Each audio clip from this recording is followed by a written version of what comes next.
আসসালামু আলাইকুম ওয়া রাহমাতুল্লাহি ওয়া বারাকাতুহু। আলহামদুলিল্লাহ, আমার একটি বন্ধুর সাথে আমার কথা হচ্ছিল। বন্ধুটি আমাকে বলল যে আমি আমার জীবনে ব্যর্থ হয়ে গেছি। আমার যতগুলো বন্ধু ছিল বেশিরভাগই তারা এখন সফল হয়ে গেছে। তারা আমার থেকে অনেক বেশি গাড়ি বাড়ি করে ফেলেছে, কেউ কেউ ফ্ল্যাট কিনে ফেলেছে, কেউ কেউ গাড়ি কিনে ফেলেছে, কেউ দেশের বাইরে সেটেল হয়ে গেছে। আমি দেশে আছি এবং আমি অনেকটা ব্যর্থ হয়ে গেছি এবং আমি সেভাবে ইনকামও করতে পারছি না, কোনো রকমভাবে আমি চলছি। তো বলছে আমি যদি এখন শুরু করি তাহলে তো মনে হয় আমি অনেক পিছিয়ে যাব, পিছিয়ে আছি, কারণ সবাই তো এগিয়ে গেছে, আমি তো অনেক বেশি লেট করে ফেলেছি জীবনে সফল হওয়ার জন্য। তো আজকে আমার সেই বন্ধুটিকে আমি যেটা বলছিলাম সেটি আপনাদের সাথে শেয়ার করার জন্য এসেছি। আসলে আমরা ব্যর্থ হয়ে গেছি, জিনিসটা একটা আপেক্ষিক বিষয়। আমরা ব্যর্থ তখনই হব যখন আমরা চেষ্টা করা ছেড়ে দিব। আমাদের উচিত হচ্ছে যে আমরা যেন এখন থেকে শুরু করতে পারি। আমরা চিন্তা করব না যে কে আমাদের থেকে এগিয়ে গেল, কে আমাদের থেকে অনেক দূরে চলে গেল, কে অনেক বেশি গাড়ি বাড়ি টাকা পয়সা করে ফেললো। আমরা যদি আজকে থেকে শুরু করতে পারি আমাদের জীবন গোছানোর জন্য, এটাও সম্ভব।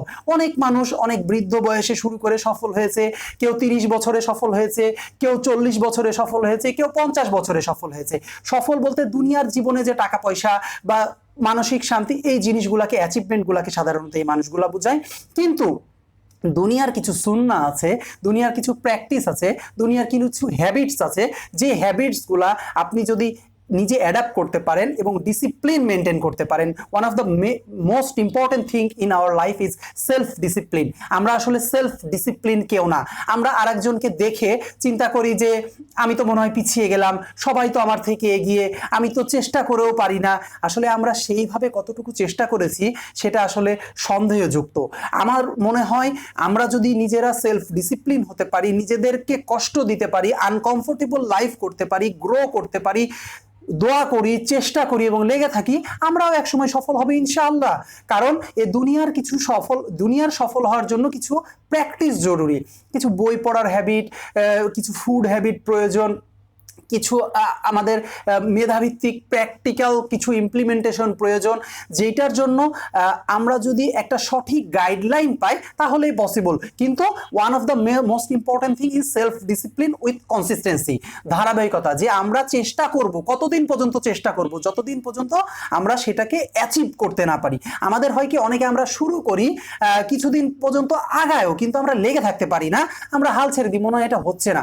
কিন্তু সে যদি আর কিছুদিন চেষ্টা করতো, আর একটু লেগে থাকতো, তাহলেই একটা পসিবিলিটিস ছিল যে এখান থেকে একটা সফলতা, মানে সে তার প্যারামিটারে যে সফলতা সেটা আসা পসিবল ছিল।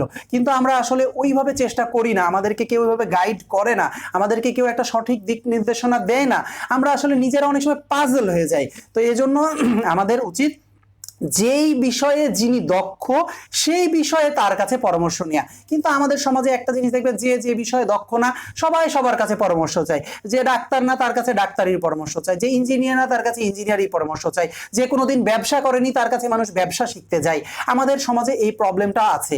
তো আমাদেরকে মেধাভিত্তিক চর্চা করতে হবে এবং জ্ঞান অর্জনের জন্য বই পড়তে হবে, চেষ্টা করতে হবে, লেগে থাকতে হবে, এবং যেইখানে গেলে যারা যে বিষয়ে দক্ষ তাদের কাছ থেকে সে বিষয়ে ইলম অর্থাৎ জ্ঞান বা প্র্যাকটিক্যাল এক্সপেরিয়েন্সগুলো নিতে হবে। তাহলে আমরা ইনশাল্লাহ এ দুনিয়াতে সফল হতে পারবো। আসসালামু আলাইকুম ওয়া রাহমাতুল্লাহি ওয়া বারাকাতুহু।